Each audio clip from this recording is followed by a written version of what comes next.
estar abrindo as nossas Bíblias em Filipenses capítulo 4, do versículo 8 ao versículo 9.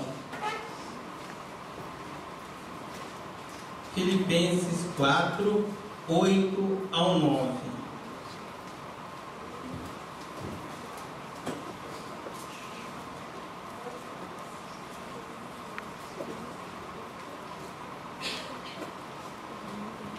Palavra do Senhor, todos acharam?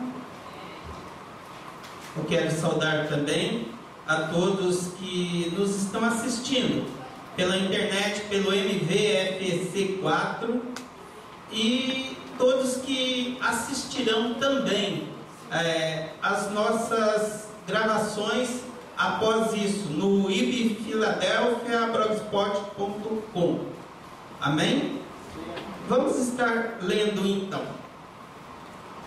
Finalmente, irmãos, tudo o que é verdadeiro, tudo o que é respeitável, tudo o que é justo, tudo o que é puro, tudo o que é amável, tudo o que é de boa fama, se alguma virtude há, se algum louvor existe, seja isto que ocupe o vosso pensamento. O que também aprendestes e recebestes e ouvistes, e vistes em mim, isso praticai, e o Deus da paz será convosco. Podeis assentar. Apóstolo Paulo, nesse texto, ele começa a passar algumas instruções à igreja de Filipenses. E versículo antes, no versículo 2, havia uma discórdia entre dois líderes da igreja, Evódia e Sítique, e ali ele roga para que essas pessoas entrem em acordo para o bem da obra. E aí ele vem e dá essas instruções sobre o que pensar, como falando que muitas vezes os nossos pensamentos se transformam em atitudes. Há um ditado popular que diz: mente vazia é oficina do diabo. Isso na realidade, isso é uma realidade, porque as nossas maiores batalhas espirituais estão num campo chamado mente. Poderia baixar o som um pouquinho? Só abaixar o som um pouco, está um pouco alto. Amém, irmãos? Imaginem que em nossa mente tem um filtro, e se esse filtro não tiver purificado com a palavra de Deus e lavado diariamente com o sangue de Cristo, entrará em nossa mente muita sujeira, a qual nos trará diversos tropeços. Então, para vocês entenderem isso de uma forma melhor, em minha chácara, eu tenho uma piscina lá e eu faço a manutenção dessa piscina. Nesse filtro, existe um filtro, e nesse filtro nós compramos um saco de areia de vez em quando, que existe várias camadas de pedra nesse saco de areia, algumas mais grossas, outras mais finas, até ter uma camada muito fina de carvão ativo embaixo. Então, normalmente temos alguns filtros. Como? Nós temos o filtro dado em nossa casa da educação, mas a educação não filtra tudo. Nós temos o filtro das leis, mas as leis também não cobrem tudo. Nós temos o filtro da moral. Muitas vezes o que nós compreendemos como moral também não cobre tudo. Nós temos o filtro da ética, mas esse filtro também não cobre tudo. Mas há um filtro que pode cobrir tudo, que é a palavra de Deus e também o sangue de Jesus, que este nos purifica de tudo. Por que eu estou falando isso? Porque na nossa mente é um local de batalhas espirituais e de decisão. É na nossa mente que nós decidimos servir a Deus ou ao diabo. É na nossa mente que nós decidimos ser um crente medíocre ou um crente fervoroso, como a pastora Marinalva nos expôs outro dia. É na nossa mente que nós decidimos ser cheios do Espírito Santo. É na nossa mente que nós somos, primeiramente, abençoado ou amaldiçoado. Eu coloquei como título dessa mensagem uma guerra não convencional e vencendo a batalha na mente. Por que algo não convencional? Porque é algo que não está explícito, é algo que não está acontecendo aí por fora, mas na mente de cada um que aqui está ocorrendo uma batalha todos os dias. Todos os dias nós temos batalhas e mais batalhas, e essa batalha pode estar ocorrendo aí, neste banco, nesta hora, agora mesmo. A batalha de querer estar aqui ou não querer estar aqui. E eu quero, como primeiro ponto desta mensagem, dizer que é na mente que nós declaramos que nós somos derrotados ou vitoriosos. Na mente nós declaramos a nossa derrota ou a vitória. Em Provérbios 4:23 diz: sobretudo o que se deve guardar, guarda o teu coração, porque dele profere fontes da vida. Amados, nós devemos guardar a nossa mente, porque é do nosso coração, da nossa alma, que vai proferir fontes de vida. É aonde você vai poder crer na palavra de Deus, ou aonde você vai poder crer nas mentiras do diabo. Muitas vezes nós damos ouvidos àquilo que o diabo faz, às circunstâncias que ele proporciona. E eu li um livro chamado Vencendo a Batalha na Mente, de Rick Jordan, Vencendo a Confusão na Mente, que ele diz o seguinte: o diabo, ele sempre, para nos confundir, ele vai transformar o nosso dia num caos. Por quê? Você, atribulado, você não terá pensamentos corretos. E eu não sei aquilo que pode atribular a você, mas eu tenho pensado, aquilo que me atribula é a questão do tempo. O tempo, para mim, é algo tão precioso, porque eu fico atribulado pelo muito que eu tenho que fazer durante o dia. E quando acontecem várias situações, aquilo cria um caos logo de manhã para mim. Mas como que eu rebato isso? Eu começo a lembrar, me lembrar aquilo que me dá esperança. O que me dá esperança? A palavra de Deus. A palavra de Deus diz que eu posso todas as coisas naquele que me fortalece. Em primeiro lugar, não só eu, você também pode.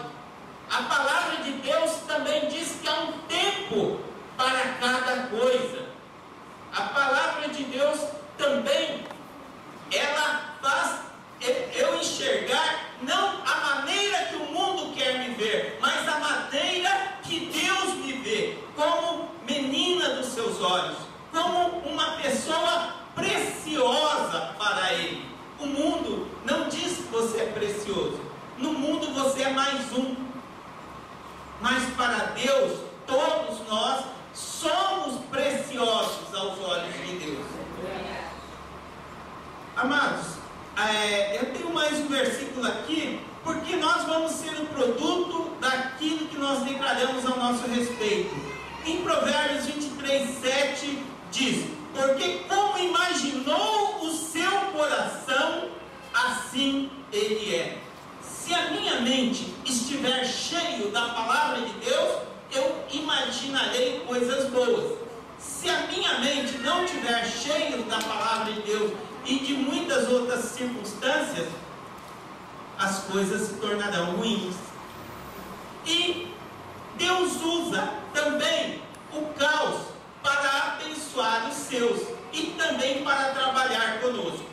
Nós lembramos que quando Moisés sai do Egito e ele escolhe 12 homens, um de cada tribo, e não são qualquer homens, são príncipes dessas tribos, são pessoas capacitadas, cada uma delas escolhidas para estar indo representar aquela tribo numa terra distante, para contar aos seus o que ali viram.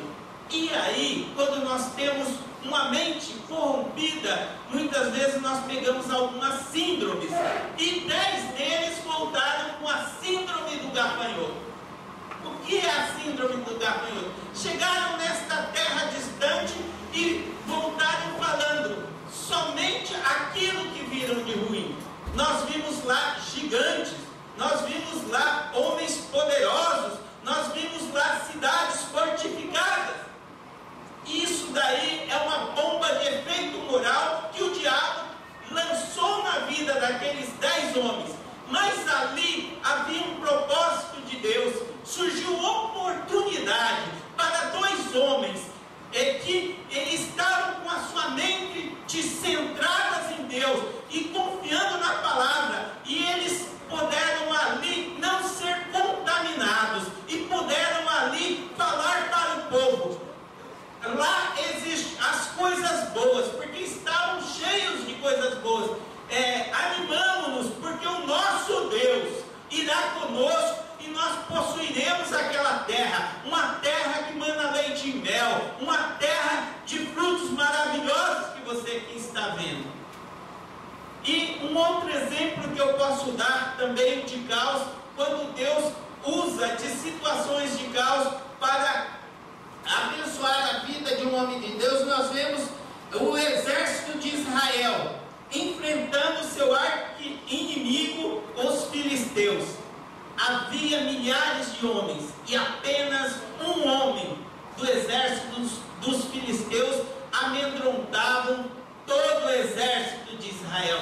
Não havia homens fortes no exército de Israel, não havia homens corajosos ali. Amados, eles naquele momento, eles estavam despreparados para aquela situação. Mas chegou alguém de fora, chegou Davi para visitar os seus irmãos, para entregar algumas entregas do seu pai. E vendo aquela situação, Davi, que estava com a sua mente pura, seu coração íntegro, viu aquela situação e não suportou aquela afronta.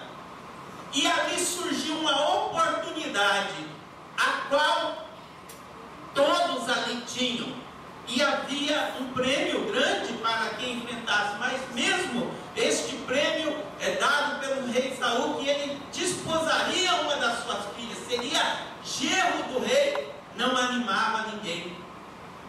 E Davi, ele chega e começa a falar, e o povo, e seus irmãos e o povo, quando alguém se levanta, mesmo no caos, os outros, mesmo assim, querem interferir. Mas Davi, ele havia feito a lição de casa. Davi, ele tinha um currículo para apresentar para o rei. E ele chegou para o rei, e quando o rei falou, mas você vai enfrentar esse gigante sozinho? Ele falou, eu já enfrentei um leão, eu já enfrentei um urso e os venci. E o rei falou, já que você venceu esses dois, então toma aqui a minha couraça, os meus instrumentos, porque o rei falou, de certa forma, algo meu vai estar ajudando. Mas aquilo, quando Deus tem algo para você, meu irmão, é só para você. Ele não se sentiu confortável naquela armadura, não dava para ele caminhar. Ele não se sentia confortável naquele engessamento a qual o rei queria fazer com ele. E aí, o que aconteceu? Ele, com a mente em Deus, ele saiu para a batalha. E eu creio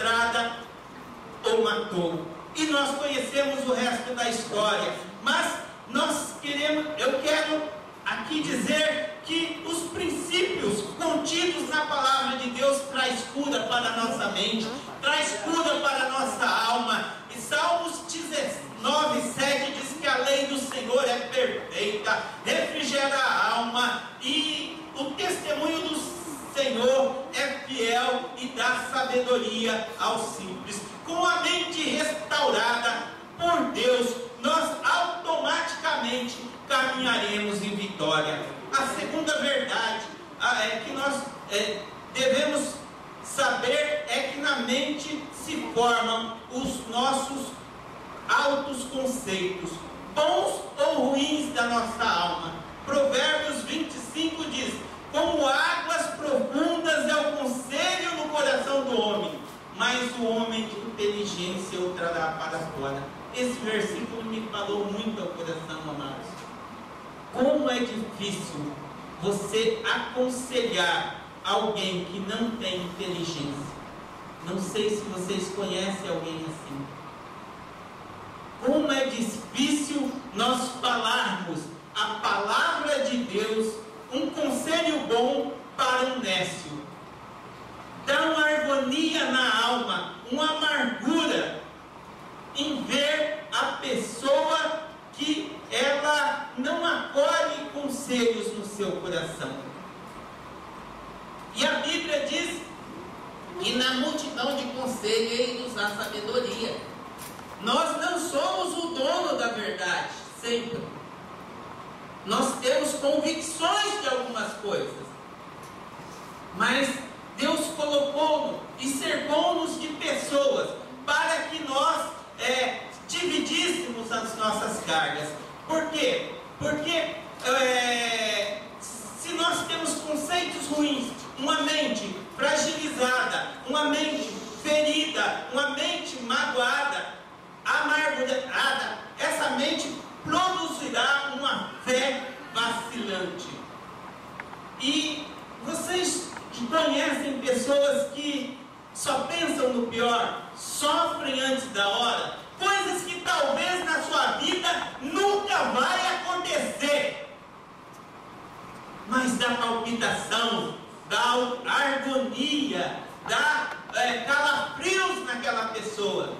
Ela sofre muito. Por quê? Por falta de conhecimento, amados. O medo vem por falta de conhecimento. Existe um texto em 2 Timóteo de 1:7 que diz: porque Deus não nos deu um espírito de covardia, mas de fortaleza, de amor e de moderação. Amados, quem não tem este espírito de Deus, peça a Ele que Ele dá indistintivamente a cada um que lhe pediu.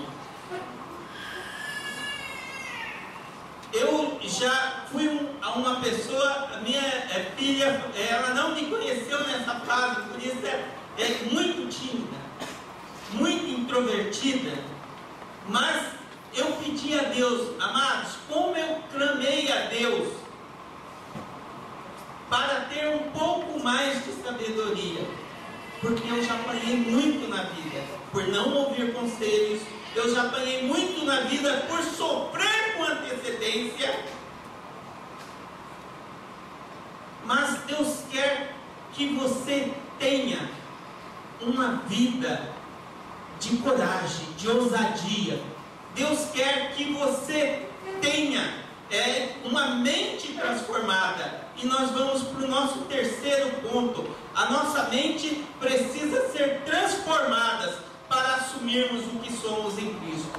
Em Romanos 12:2 diz: e não sedes conformados com este mundo, mas sedes transformados pela renovação do vosso entendimento, para que experimenteis qual seja a boa, agradável e perfeita vontade de Deus. Amados, para nós termos essa vontade de Deus, começa a filtrar o que entra na sua mente. Começa a conhecer a palavra de Deus. Começa a estar prevenido antes que as coisas aconteçam. Hoje, eu me antecipo muitas coisas, porque eu sei que muitas coisas me atribulam. E eu aprendi a desviar dessa tribulação antecipando coisas. E muitas vezes não sou compreendido por isso. A minha esposa riu. Muitas vezes não somos. Por quê? Porque dá-se a impressão que a gente está um passo na frente das outras pessoas. Mas não é isso, amados. Na verdade, é um cuidado que Deus coloca no nosso coração para que eu consiga administrar uma situação que comigo acontece. Que senão eu entraria no caos ao qual o inimigo quer que aconteça. Então, o que eu vejo nessa situação? Que eu tenho que estar filtrando a minha mente todos os dias. E o apóstolo Paulo tem um excelente conselho em Filipenses 4, de 4 a 7. Eu vou ler aqui. Regozijai-vos sempre no Senhor. Outra vez digo, regozijai-vos. Seja a vossa equidade notória a todos os homens. Perto está o Senhor. Não estejais inquietos por coisa alguma. Antes, as vossas petições sejam em tudo conhecidas diante de Deus, pela oração e súplica com ação de graça. E a paz de Deus, que excede todo entendimento, guardará os vossos corações e os vossos sentimentos em Cristo Jesus, para que tenhamos qualidade de vida e alcancemos o sucesso. Quando a nossa mente estiver cheio de coisas saudáveis, nós teremos uma vida saudável. Mas isso só é possível se a nossa vida estiver cheia do Espírito Santo, da palavra de Deus, revestida do próprio Deus. E se eu pudesse nesta noite aconselhar-vos, conheça-se a si mesmo, amados. Conheça-se a si mesmo. A primeira coisa, muitos de nós não conhecemos a nós mesmos. Depois, antes disso, conheça o Deus que te serve. Conheça o Deus que te serve. Conheça você mesma. E depois conheça a pessoa mais próxima que está ao seu lado. No meu caso é a minha esposa. Porque você estará... essas três situações definem 70% da sua vida. Você se conhecer a si mesmo, você conhecer ao Deus que você serve e a vontade dele para você, e você conhecer a pessoa que está ao seu lado. Por quê? Você evitará enormes contendas. Você evitará que sua vida se torne num caos dia a dia. E depois prossiga conhecendo o seu trabalho, tudo que você puder ter o maior número de informação e ciência, isso lhe trará e lhe ajudará muito. Amém? Quero entregar. Pastor?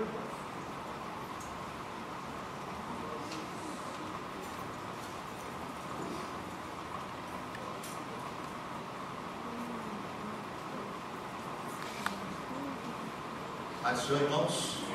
Irmãos foram abençoados. Amém? Testemunho, palavra